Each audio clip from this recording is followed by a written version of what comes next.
यार मैंने शर्म आ गई होना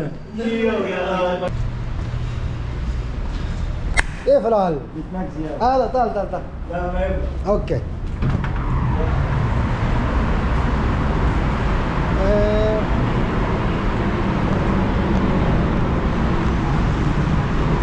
ये हमारे घर के बाहर की पार्किंग है और ये बहुत प्यारी है। ये हमारे घर के पीछे होटल है हमारा, इधर हमारी रहायश है और ये भट्टी साहब को मैंने कैमरा दिया व्लॉग बनाने के लिए।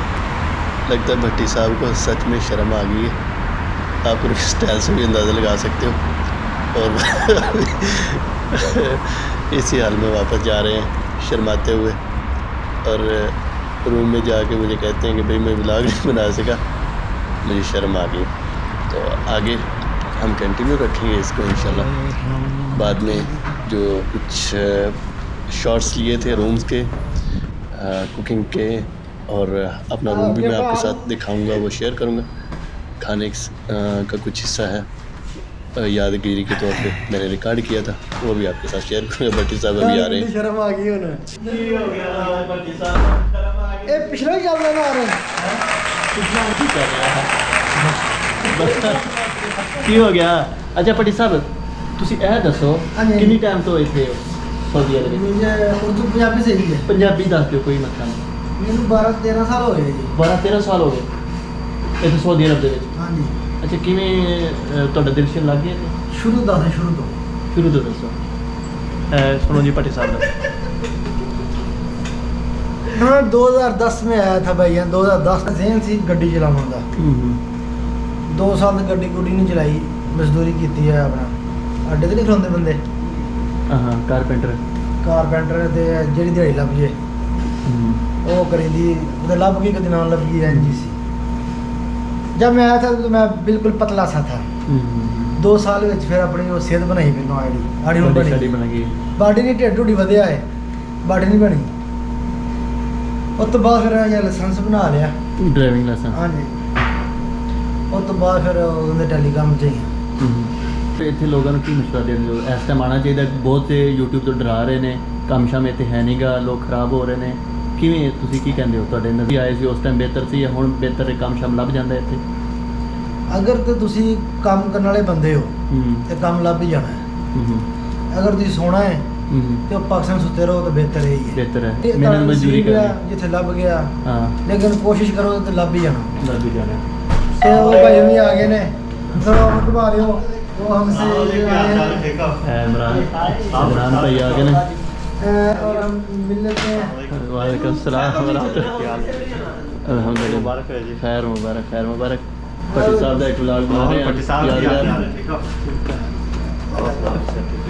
आ गए हो? जी बस चले हैं बड़े लंबे तो चले हो ना?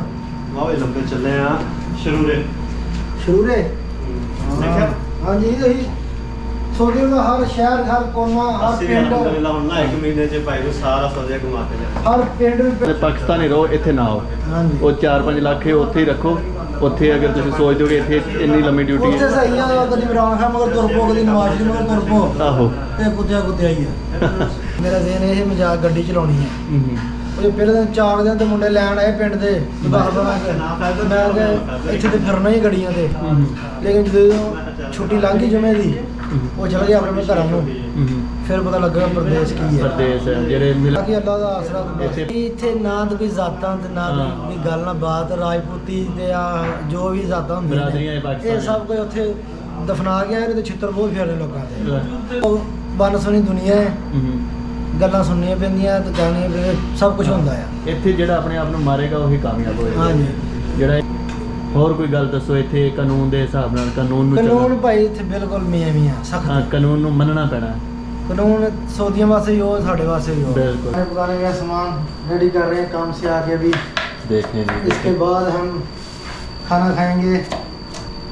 उसके बाद ये सब कुछ खुद ही करना पड़ता है, परदेश मत आना। परदेश, इसी का नाम तो परदेश है भाई। जी थैंक यू।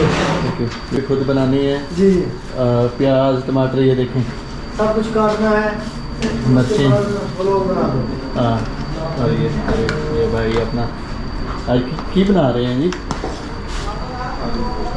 आलू गोश्त, सब्ज़ी भी खुद काटनी पड़ती है जी, रोटियाँ भी बनानी पड़ती हैं और सुबह सुबह उठ के फिर काम पे भी जाना पड़ता है। ये है आपको रिहाइश भी दिखा देता हूँ। 2 बेडरूम दिए हुए हैं 5 बंदों के लिए, 2 इस कमरे में और 3 जो दूसरा साथ वाला कमरा है वो बड़ा है, किचन है साथ में और ये डाइनिंग हॉल है।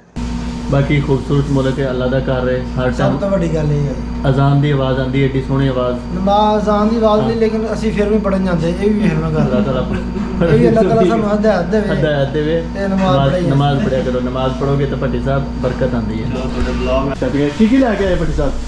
भैया ये मिर्चें, अदरक है, लहसुन हाँ, और टमाटर है, सारा कुछ खरीद के ले सब आए कुछ हैं। ले आए इसके अंदर है। थोड़ा आधा किलो लिया क्योंकि ज़्यादा दिन पड़ा रहे तो ख़राब हो जाता हाँ, है। ख़राब हो जाता है, सही सही। गाइस ये देखो भट्टी साहब का स्टाइल बड़ा इंटरेस्टिंग है। मैं देखने लोग एक एक मर्च नूं भी ਉਹਦੇ ਨਾਲ कैंची ਨਾਲ ਕੱਟਦੇ ਨੇ ਤਾਂ ਕਿ ਅੱਖਾਂ ਨੂੰ ਨਾ ਚੁਭੇ। ਤੇ ਭੱਟੀ ਸਾਹਿਬ ਦੇ ਬੜੀ ਸਪੀਡ ਦੇ ਵਿੱਚ ਸਪੀਡ ਹੈ, ਦੇਖੋ ਬੜੀ ਗੱਲ ਹੈ ਜੀ। ਭੱਟੀ ਸਾਹਿਬ ਦੀ ਬੜੀ ਸਪੀਡ ਹੈ ਸਬਜ਼ੀ ਕੱਟਣ ਦੇ ਵਿੱਚ, बड़े मास्टर ने। हम ये पाकिस्तान से अमरूद लेके आए थे भाईजान, मैंने ये काट के लेके आए, ये खा लो भाईजान, पाकिस्तानी अमरूद हैं, ये लेके आए थे, ये लो भाईजान खाओ। आए अमरूद खा लें। भट्टी साहब ने सब्ज़ी कट दी है, लतीफ़ भाई बना रहे ने। तो मैं तुहानूं साइड व्यू दिखा देना।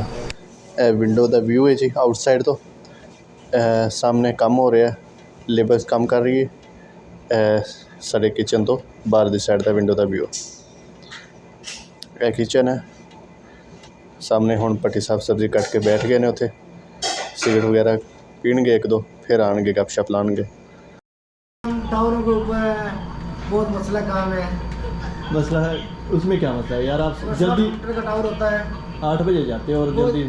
अभी आप देख रहे हैं 8 बजे जाते हैं, 4 बजे आते हैं। हाँ, ये सिर्फ एक अल्लाह की तरफ से हो रहा है, अच्छा जी। वरना टेलीकॉम वाले घर नहीं आते जल्दी। 2-2 दिन बाहर ही रहते नहीं हैं। नहीं, मतलब वो टाइम लग जाता है। नहीं यार मैं करनी हम दोबारा करो।